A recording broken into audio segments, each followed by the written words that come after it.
तो अभी हम यहाँ पे आए, ओके। तो यहाँ पे आने के बाद तो बेसिकली जब आप कंपनी के बारे में एनालाइज करते हो, शेयर जब खरीदते हो, अब पहले आप शेयर का प्राइस देखो, ठीक है। और उससे पहले मैं बताना चाहता हूँ प्राइस, शेयर प्राइस आपको देखना पड़ेगा, ओके। कैसा है वो छोड़ो। उसके बाद आपको ये टर्म याद रहना चाहिए, कंपनी का रेवेन्यू, ओके। कंपनी का रेवेन्यू, कंपनी कितना कमा रहा है। उसके बाद कंपनी का प्रॉफिट, ओके। कंपनी कितना प्रॉफिट कर रहा है। रेवेन्यू और प्रॉफिट सेम होता है क्या? अगर मैं कहूँ तो रेवेन्यू और प्रॉफिट सेम नहीं होता है। तो ऑफकोर्स सबको पता है एक्सपेंसेस तो रहने वाला है। सो रेवेन्यू होने के बाद यहाँ पे एक्सपेंसेस रहना चाहिए, राइट।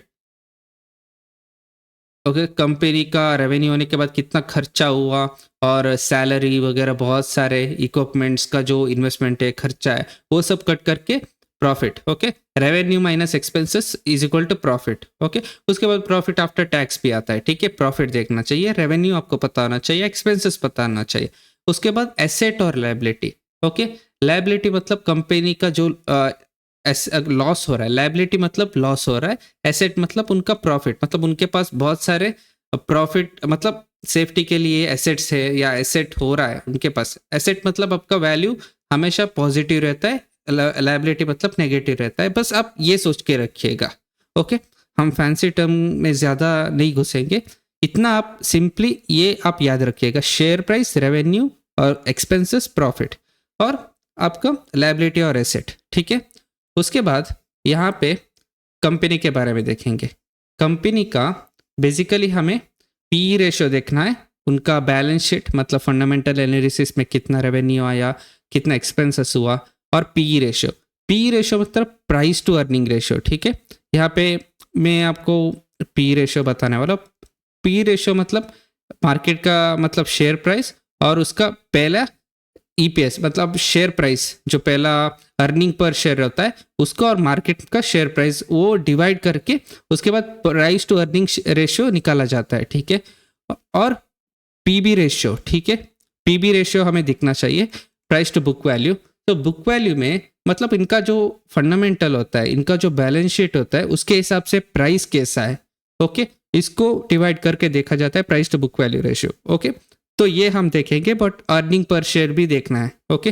तो इसके ऊपर हम लाइव देखेंगे, लाइव देखने के बाद डिसाइड करते हैं कैसा है, ओके। तो यहाँ पे उससे पहले मैं आपको और एक चीज़ें बताना चाहता हूँ, ये शायद आपको मतलब मैं चैप्टर में ऐड किया हो, वो आप देखना पड़ेगा, ओके। उसे मैं डिवाइड करके आखिरी में या उससे पहले मैं डाल सकता हूँ, आप जब आप वीडियो देख रहे हो। तो मेन चीज़ आपको इंट्रिंसिक वैल्यू देखना पड़ेगा। अब हम इंट्रिंसिक वैल्यू क्या होता है, वो बेसिकली जो आप शेयर खरीद रहे हो वो ओवर वैल्यूड या अंडर वैल्यू है। जो आप शेयर खरीद रहे हो वो सही प्राइस में आपको शेयर मिल रहा है कि नहीं, वो देखोगे। फॉर एग्जांपल अगर आप मार्केट में टमाटर लेने जाते हो तो उसका प्राइस कैसा रहना चाहिए, कैसा होता है। आप जो 1 kg में इतना रुपए दे रहे हो, वो सही प्राइस है कि ज़्यादा हुआ या कम हुआ, इसके हिसाब से आपको देखना पड़ता है, राइट। टमाटर का प्राइस अगर बहुत ज़्यादा है तो आप सोचोगे कि ये बहुत एक्सपेंस है, या कम है तो आप बहुत सारे क्वांटिटी में लोगे। तो ये शेयर जब आप खरीदते हो तब आपको इंट्रिंसिक वैल्यू देखना पड़ेगा कि ये शेयर अंडर वैल्यू है, ओवर वैल्यू है। तो वो आप इसके हिसाब से देख सकते। आपको बस अगर आपको शेयर इन्वेस्टमेंट कर रहे हो, फॉर एग्जांपल अगर आप इन्वेस्टमेंट कर रहे हो, तब आपको बस एम करना चाहिए कि वो प्राइस अंडर वैल्यू या ओवर वैल्यू है। अगर ओवर वैल्यू होता तो आपको फ्यूचर उसका उतना खास नहीं लगेगा कि ये शायद नीचे आ सकता है क्योंकि इसका प्राइस बहुत ओवर वैल्यूड है, book to price to book value बहुत ऊपर है, या प्राइस टू अर्निंग सही नहीं दिख रहा है। तो आपको इंट्रिंसिक वैल्यू आपको देखना पड़ेगा कि अगर ये अंडर वैल्यूड है तो अरे प्रॉफिट तो बहुत अच्छे बना रहा है, ये बहुत अच्छा बना रहा है, लेकिन इसका जो वैल्यू है मतलब स्टॉक का जो एक्चुअल वैल्यू उससे बहुत कम है, तो ये फ्यूचर बहुत अच्छा है, ये अच्छा ग्रोथ दे सकता है, ठीक है। तो वैसा आपको देखना पड़ेगा, ओके। तो ये बेसिकली इंट्रिंसिक वैल्यू है। तो उसके बाद हम कैसे एनालाइज कर सकते हैं कंपनी के बारे में, तो बेसिकली मैं और एक वेबसाइट में यहाँ आया हूँ, ओके।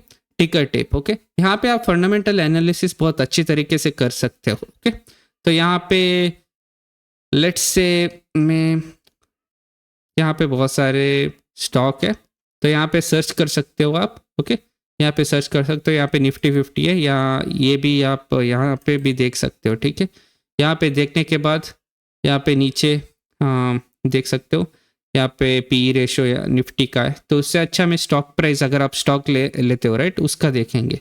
तो मैं एक नॉर्मल स्टॉक चूज करने वाला हूँ। Okay, let's choose Reliance itself. Okay, या फिर इन्फोसिस लेते हैं। इन्फोसिस ओके, ये ठीक है, इन्फोसिस लेते हैं। ओके, तो ये अभी इन्फोसिस आईटी सेक्टर है। ठीक है, ये आईटी सेक्टर में आता है। तो हम यहाँ पे अभी देखेंगे, इसका प्राइस है 1966। ठीक है, ये आजकल 1% लॉस दिखा रहा है। ठीक है, कोई प्रॉब्लम नहीं। ओके, आज का प्राइस दिखा रहा है। उसके बाद आपको नीचे आना पड़ेगा।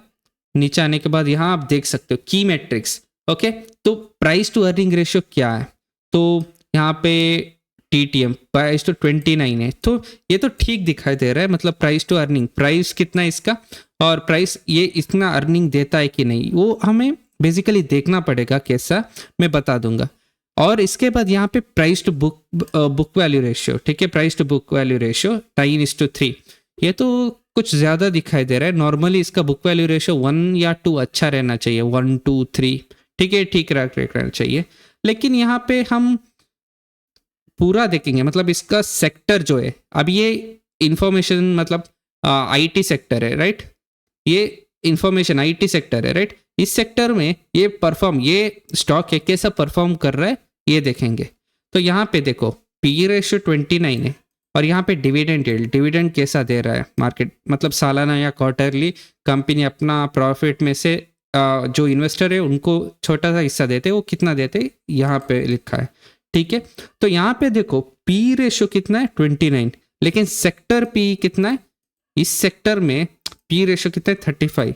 मतलब ये अंडर वैल्यू होता है ज़्यादातर। ओके, ये अंडर वैल्यू है, मतलब इसका प्राइस थोड़ा ज़्यादा हो सकता है, बट यही एक फैक्टर नहीं है। ओके, यही एक फैक्टर नहीं है। उसके बाद प्राइस टू बुक वैल्यू। ठीक है, बुक वैल्यू के हिसाब से सेक्टर में कैसा है, ओ ये तो थोड़ा अंडर वैल्यू है, सेम टू सेम है। ठीक है, सेम टू सेम है, तो ये थोड़ा पॉजिटिव दिख रहा है, मतलब उतना पॉजिटिव नहीं, पॉजिटिव दिख रहा है। और उसके बाद यहाँ पे आप देख सकते हो डिविडेंड इन सेक्टर में कम दे रहा है, ये थोड़ा ज़्यादा दे रहा है, तो ये थोड़ा पॉजिटिव न्यूज़ है। ओके, और एक बार मैं आपको बताना चाहता हूँ, मैं आपको स्टॉक्स लेने के लिए नहीं मना रहा हूँ, बस आपको एजुकेशन दे रहा हूँ इसके बारे में, कैसे आप स्टॉक्स को देख सकते हैं। ओके।